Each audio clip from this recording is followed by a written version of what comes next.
बोलिए श्री सतगुरु महाराज की जय। सतगुरु धनदेव चंद्र जी महाराज की जय।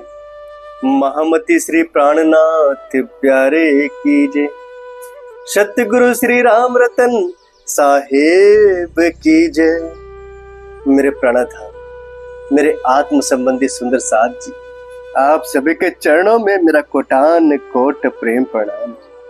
तो मेरे प्राणाधार सुंदर साथ जी, जैसे कि आपने गत भाग में जाना कि किस प्रकार केशवानंद महाराज, जो कि परमहंस के नाम से विख्यात है, उनके पास एक विलायती लड़की आती है फैशन वाली, और उसके सर पर, बाहों पर, मुख पर जब हाथ फेरते हैं तो उसको किस प्रकार का एहसास होता है, अनुभव होता है, वह किस प्रकार का रिएक्ट करती है, आइए जानिए।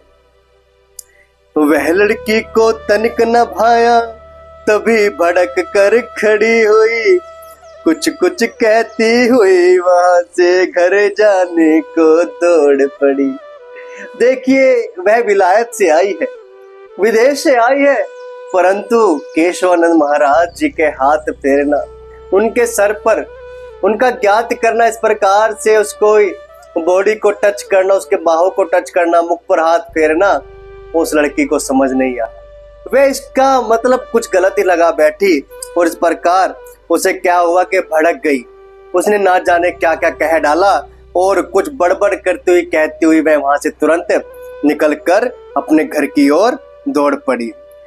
घर पर जाकर के उसने अपनी एक शिकायत सी कर दी कि अपने घर पर जाकर अपने माता पिता से, अपने घर वाले से उसने एक शिकायत सी कर दी। क्या? योग्य नहीं है वे दर्शन के परमहंस जिनको कहते, कान पिता के भरे पहुंचकर बात कही सब रो रो के। कहते हैं कि जो परमहंस जिनको आप कह रहे हैं, जो पूरे इलाके में परमहंस के नाम से विख्यात है, वो परमहंस कहने के योग्य नहीं है, परमहंस कहलाने के लायक नहीं है। उसने अपने पिता के कान ना जाने क्या कर अनाप बातें भरकर कान भर दिए, और सारी बातें उसने रो रो कर कही। बाप बहुत बिगड़ा सुन करके, बड़ा आदमी तो था ही, परमहंस जी को आश्रम से बाहर करवा दूं सोची। यह सुनते ही बाप बिगड़ बैठता है। वह बहुत ही क्रोधित हो जाते हैं, क्योंकि बड़े आदमी थे, बहुत प्रतिष्ठित व्यक्ति थे, पैसे वाले व्यक्ति थे वहां के, और उनके मन में एक ही विचार आता है कि परमहंस को इस आश्रम से मैं बाहर उठवाकर फिकवा दूं या बाहर करवा दूं।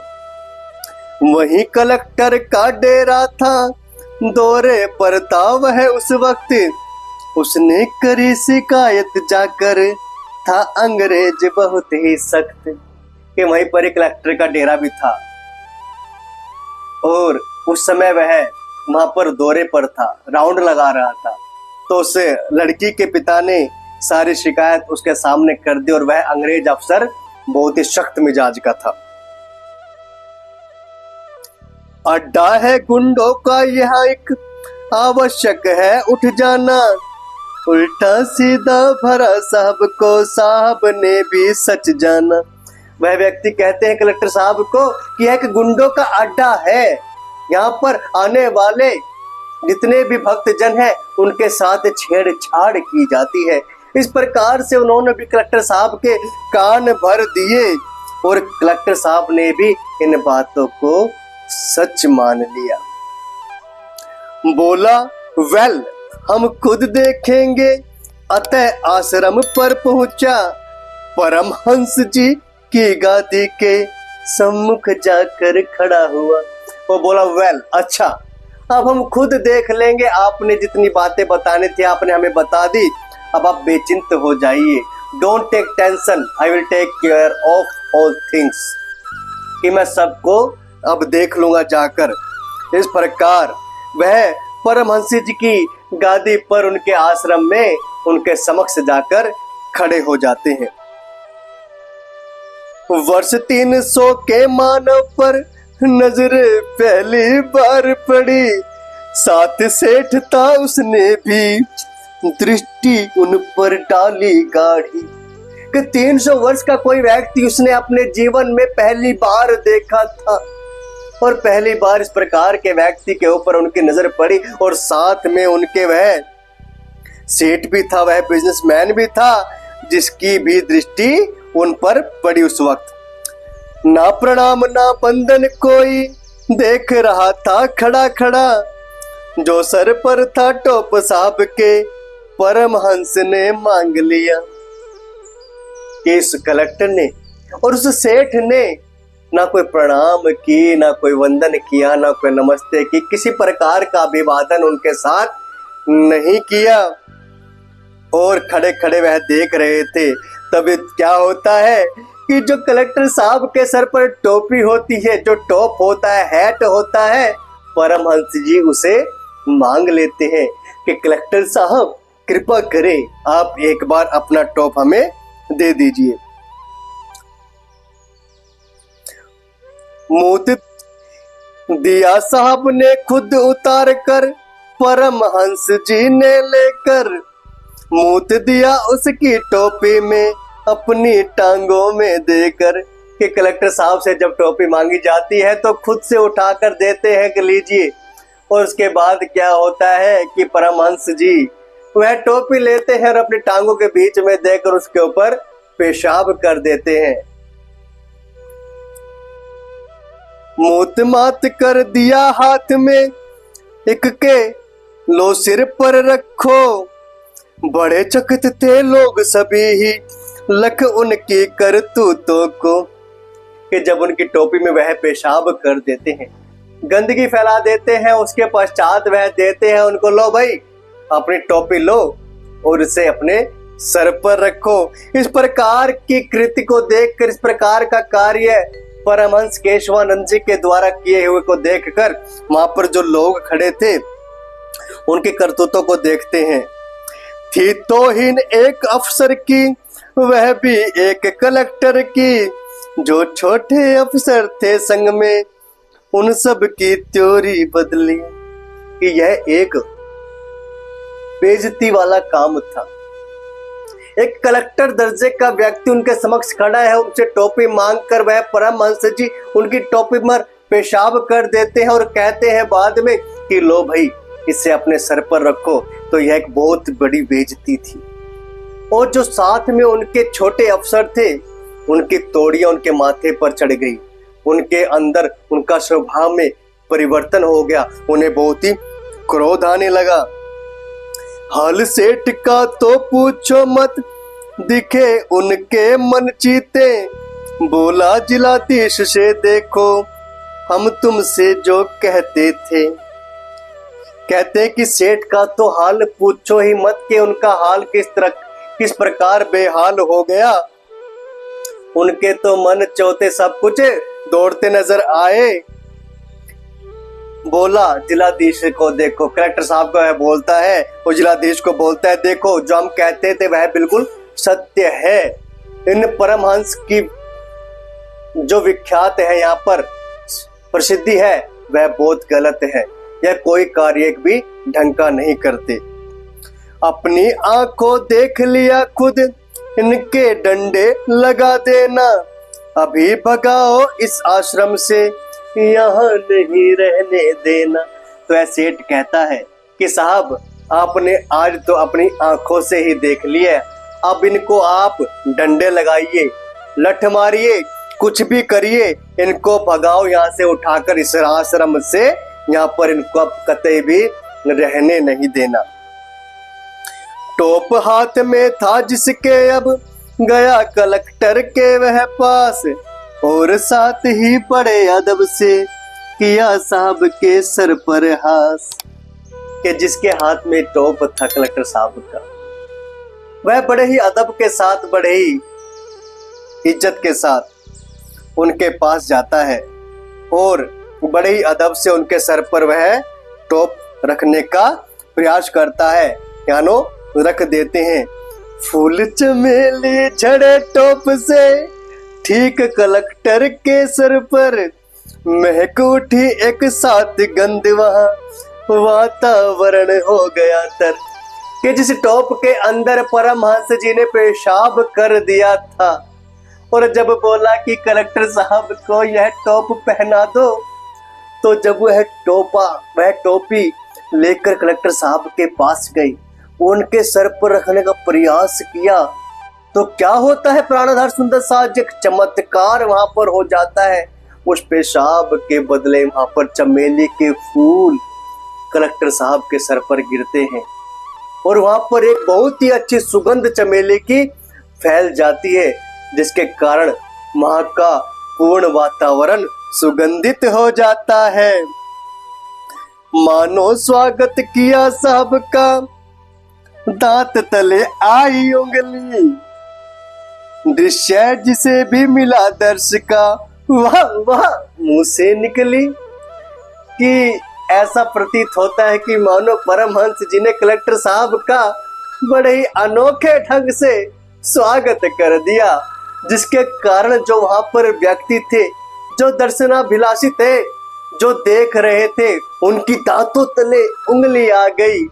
और उसके पश्चात क्या होता है कि भैया वहां के जिसको भी दर्श मिलता है, उनके मुख से केवल वाह निकलती है।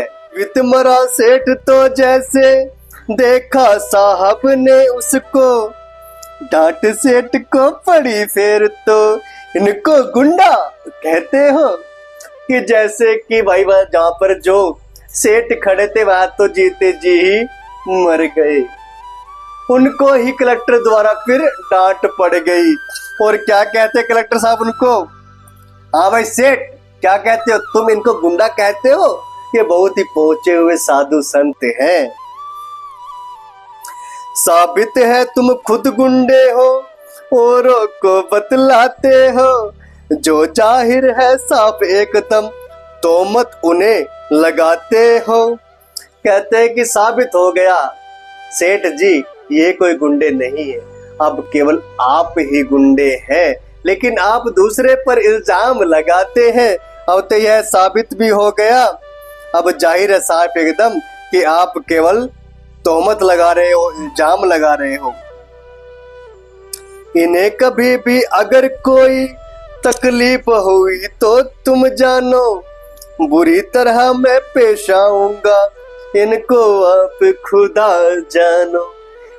कलेक्टर साहब सख्त हिदायत दे देते हैं सेठ को, अगर इनको कोई भी तकलीफ हुई तो तुमसे मैं बहुत बुरी तरह से पेश आऊंगा।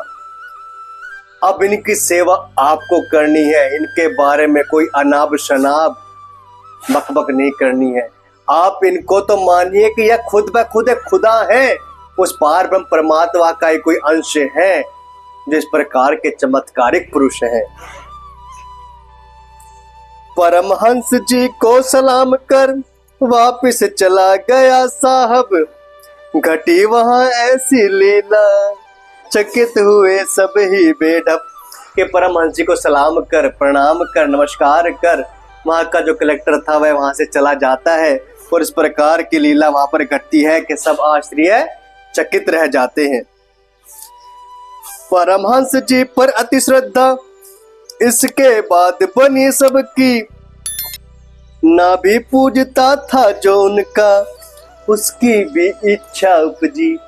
इस चमत्कार के बाद, इस लीला के बाद परमहंस जी के ऊपर वहां पे रहने वाले सभी ग्रामीणों का, सभी निवासियों की एक अपार श्रद्धा बन जाती है।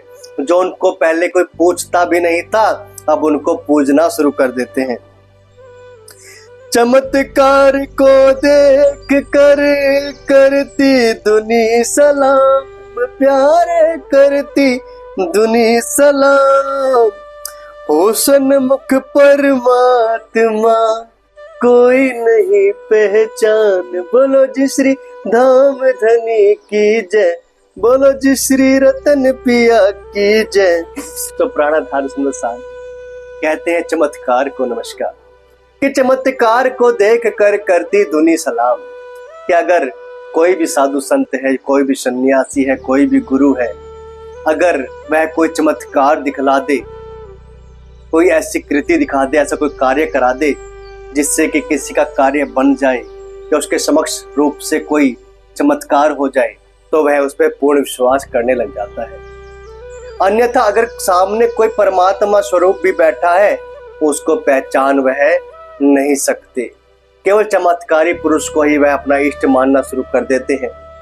आत्मा के जो प्रीतम है परमात्मा की पहचान वह करना ही नहीं चाहते, क्योंकि उनकी पहचान उन्हें होती ही नहीं। ठहर ठहर कर पास उन्हीं के कुछ दिन के पश्चात चले, पैदल कभी कभी वाहन पर त्रिवेणी पहुंचे जाके। कि उनके पास हम कुछ दिन ठहरते हैं, उसके पश्चात हम वहां से आगे की यात्रा प्रारंभ कर देते हैं। और कभी पैदल चल रहे हैं तो कभी किसी वाहन का सहारा लेकर हम त्रिवेणी पहुंच जाते हैं। पार उतर करके त्रिवेणी मीलों दूर चले गए हम, एक महात्मा की कुटिया को लख कर बोले रामानंद।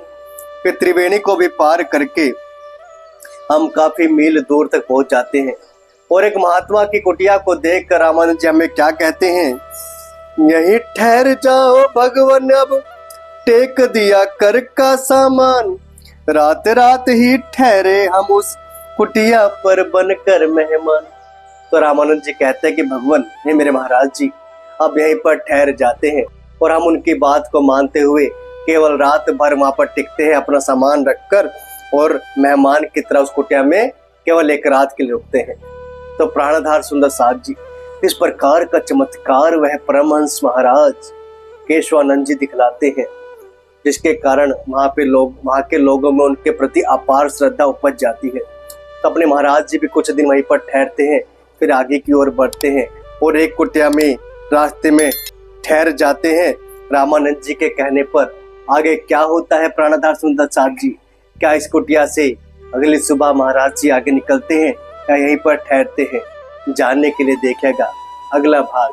तब तक के लिए आप सभी के चरणों में मेरा कोटान कोट प्रेम प्रणाम जी।